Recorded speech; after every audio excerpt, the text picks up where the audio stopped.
Once upon a time, in the west coast of Africa, there lived an evil magician who wanted to control the land. He conjured up a monstrous leopard that was huge.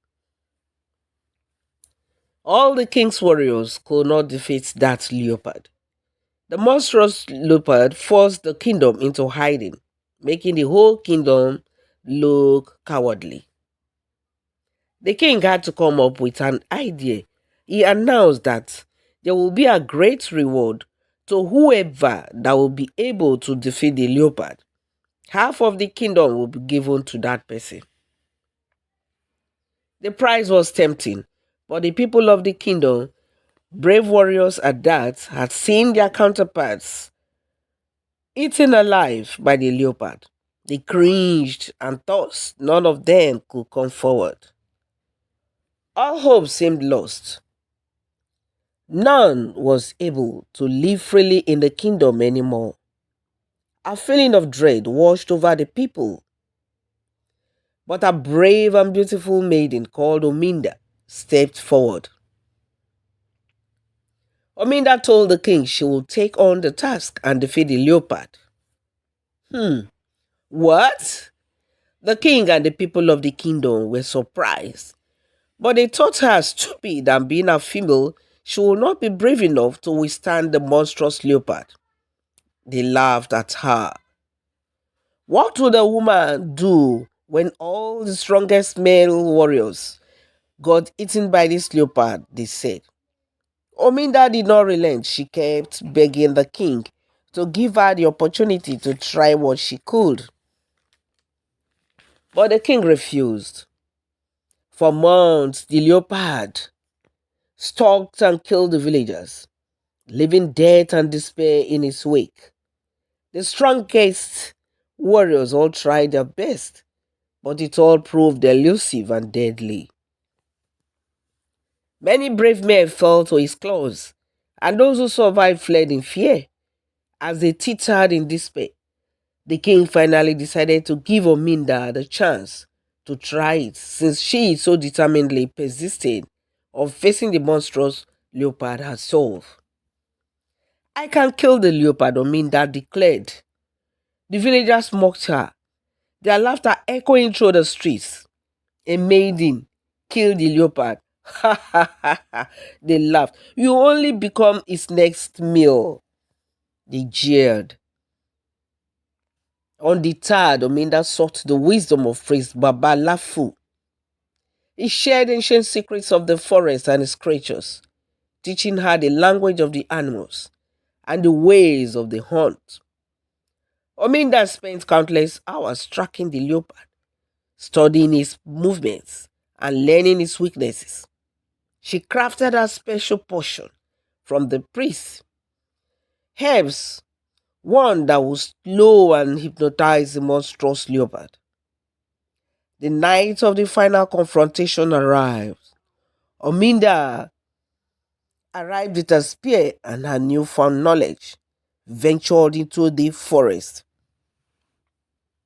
The leopard awaited, his eyes blazing with fury as it watched the beautiful girl, the maiden, walking majestically towards him. Mesmerized, he gazed on.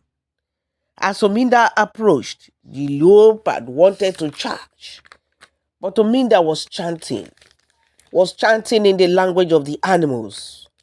Ominda stood, her heartbeat pounding, but her spirit remained unbroken. With a swift motion, she advanced and hurled a spear, striking the leopard's shoulder. The beast roared like a human, momentarily stunned. As the leopard leaped to attack Ominda, she hurled the potion she had prepared into the leopard's wound. The leopard fell to the ground, and his strength began to wane. Ominda raised up her spear to give the leopard one lasting plunge that would end the beast's life, and she heard a male voice shout, "Please don't take my life." Surprised, Ominda shouted, "What? No one in particular was about. She was all alone in the forest, and as she looked on, she discovered the leopard was changing into a human form, changed into a handsome young man, and the wound Ominda had inflicted on it was gushing out blood from his shoulder. Please, please don't kill me, he begged, struggling to sit up on the ground as Ominda moved closer, slowly with caution. I'm human. I only changed into a leopard to avenge the death of my family, he said. What? The perplexed Ominda asked as she stared on, her heart beginning to soften at the sight of the weakening young man before her. Quickly, Ominda brought out the horn flute in her bag and blew it 3 times. Brrr, brrr, brrr, it sounded echoing into the distance, signifying help from the community. Within few minutes, warriors landed. The leopard had been caught on the waist. They were shocked to see the huge, handsome young man on the ground, part of it still a leopard as it changed into its human form. The sight of its own blood had weakened him, and there was nothing he could do anymore. Carry him gently to the village, Ominda commanded. The king had promised to give out half of his kingdom to whoever was able to kill the leopard.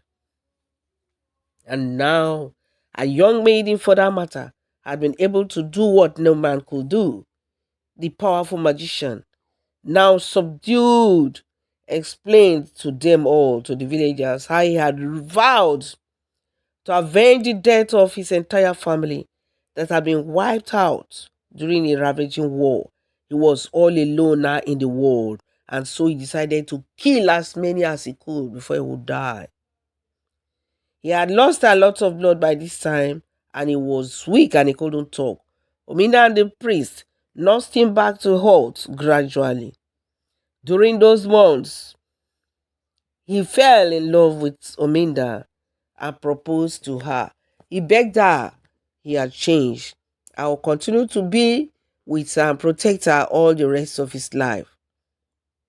They got married on the full moon. The villagers were very happy that they could now live in peace in the kingdom. The kingdom was divided into two. Ominda and her husband ruled the part given to them in peace and developed it into a great nation. That's the end of the story. Please like the video, share it widely to others, and don't forget to subscribe. Thanks for watching.